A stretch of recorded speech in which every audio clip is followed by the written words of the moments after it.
Hello everyone, this is Calvin, Professor C here. So, did you just pass your mortgage license exam and currently are looking for a mortgage brokerage to join and get your license? If so, you would not want to miss this episode, this video today, because I am going to tell you what to look for the mortgage brokerage that is suitable for you. Okay, now before we continue on, I just want to remind all of you that a lot of people ask me, I just heard some friends talk about your membership program, Calvin. So yes, we have launched a membership program and the link to sign up is right there.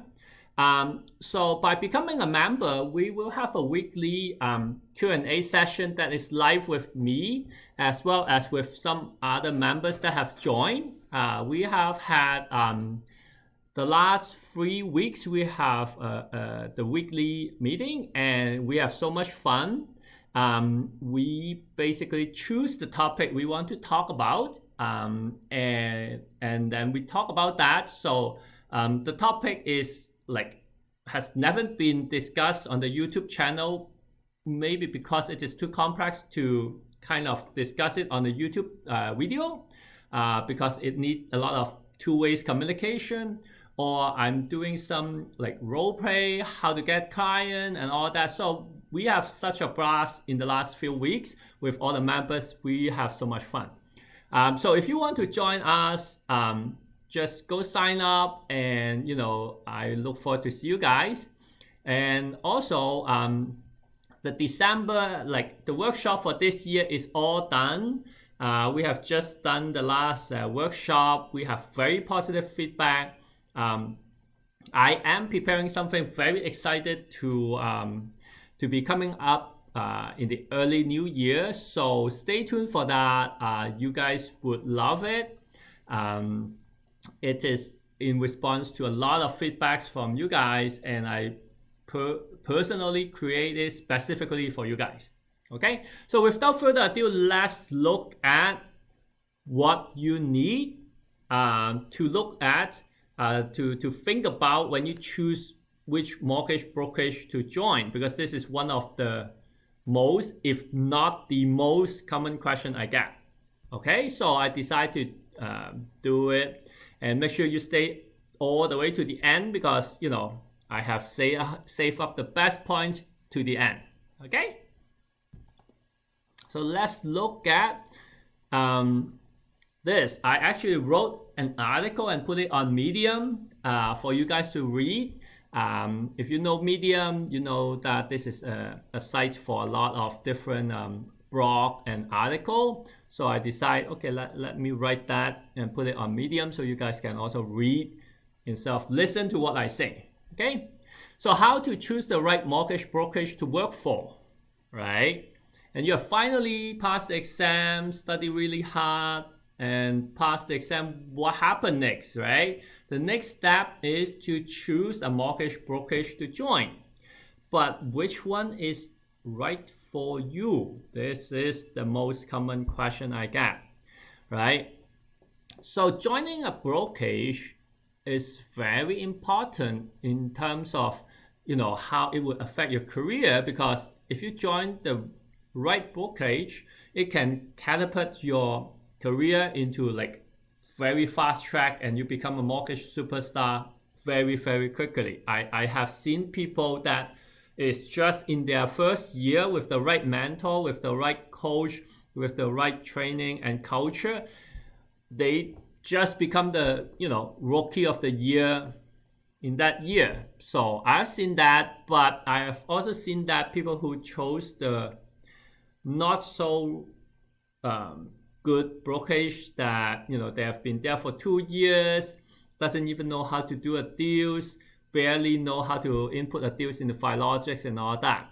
So, and after all, this career would probably, you will spend more time there than your home, right? You will spend a lot of time making a lot of money in the right mortgage brokerage. So I've broken it down into a couple of points and I have put it on the website. So the first one here is office culture. So I find that this is very important, and also often this is one of the factors that people actually didn't pay too much attention on. But I do find that it is very important. So what do I mean by office culture? Well, office culture is like, when you go to that office, do the people, do the team like to work together in the office, or they are usually only go to the office just for document and this and that, and rarely show up, and most of them is working from home. And so every time you go into the office, is it like very quiet like a library, or you have the energy and the and everybody is happy, it's like a working culture, right? Or do they like have a mentor program where you have a guy that actually kind of that you can share though and ask all the question you have? Maybe that's the brokerage owner, maybe that's the in-house underwriter, maybe there's a specific person who is a little bit more senior that would help you, right? There's a mentor program. Or do you just have to ask anyone? If you have a question, just ask anyone that you bump into that day in the office, right? There's no one specifically teach you from A to C and you are very lost, right? Sometimes it's like that. What about communication? Like, does that mentor or does your brokerage owner pick up phone call, or do they like email? Maybe you like phone call but they don't like it, or vice versa, right? You like to type up your question in the email, but they just like a phone call, they never return the email. So those are the things that I think is important, even though you might not think so. But personally speaking, I think those are some of the things that you need to look out for and see if it fit you, right? So that's the first thing, the office culture. Now the second thing is, like, to me, the most puzzling one. When I joined the mortgage brokerage world from the bank, that's one of the most puzzling feature of the brokerage, because the second one is variety of lenders that they work with, right? So before I joined the brokerage, I would think, okay, I joined the brokerage, I am giving business, and I do have a lot of business. I'm giving business to all these lenders like Home Trust, like Equitable, like Manulife, First National, and all that, right? IC Saving, and you would think, everyone would welcome you with open arm, but that's that is not really the truth. That can't be further from the truth, to be honest, because you go in. You said, oh, I want to submit a deal to you. A lot of them would say, okay, well, you have not signed up with us. And then I say, okay, so what do I have to do to sign up, right? I would think, okay, it's easy, just like signing up an email or something like that. No, you have to go through like 5 pages of application form. They want to know how many volume you have done last year. They want to know which lender you have dealt with before. Like, it's like a resume all over again. And it's in some way that's even more detailed than the resume.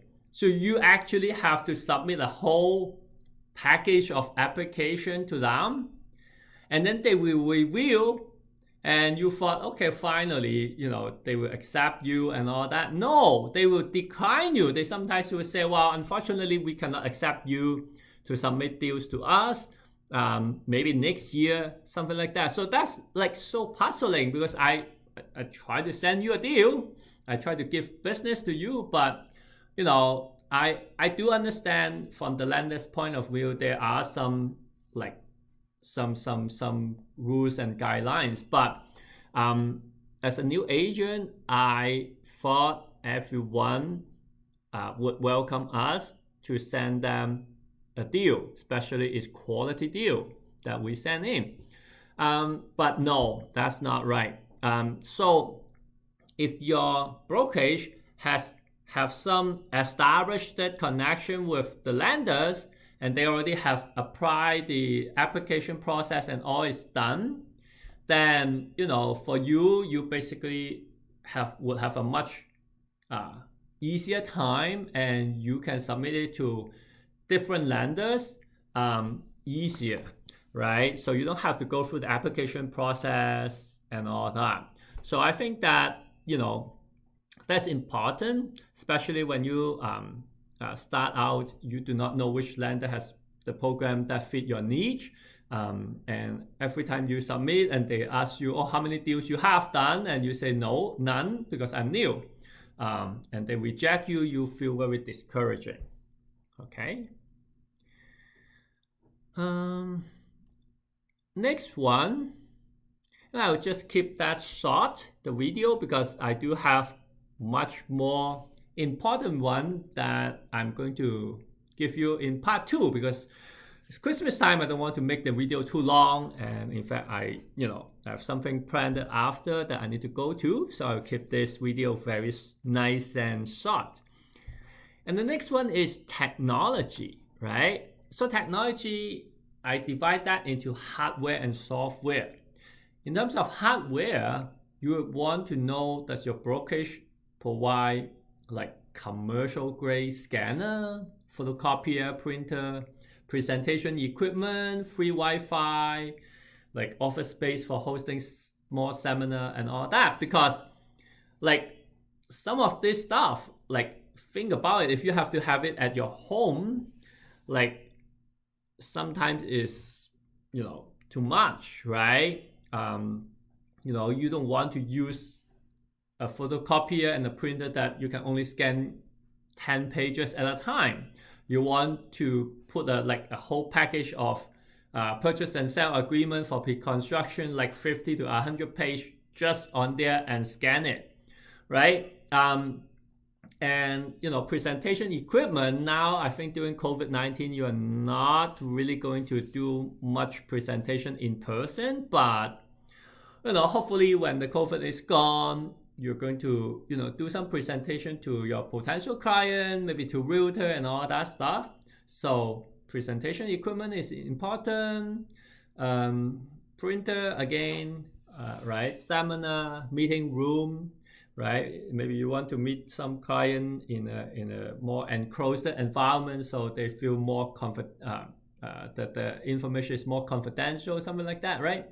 Do they have that? And some of the more luxury stuff, like do they have a fridge, snack bar, microwave, and all that, so you can stay in the office as enjoyable as possible? Now, in terms of software, do they have like templates for feature sheet? Do they give you a CRM? Like CRM is customer relationship management software, so that they will remind you about the client, make follow up with the client very easily. Do they have marketing material, funding statistic, upcoming closing reminder, and all that, right? So all of this improve productivity, right? So do they have that? Okay, so for now, this is part 1 of how to choose the right mortgage brokerage for yourself, and stay tuned for the part 2, because part 2, there are way more important factors that you need to think about. And if you want to get notified when I upload the second part of it, just click the subscribe button right there. And again, I have the books on Amazon for sale if you are willing to take a look at that. We have a lot of people who have a lot of feedback on the Amazon books, and of course the life coaching, the workshop, and also the live Q&A membership.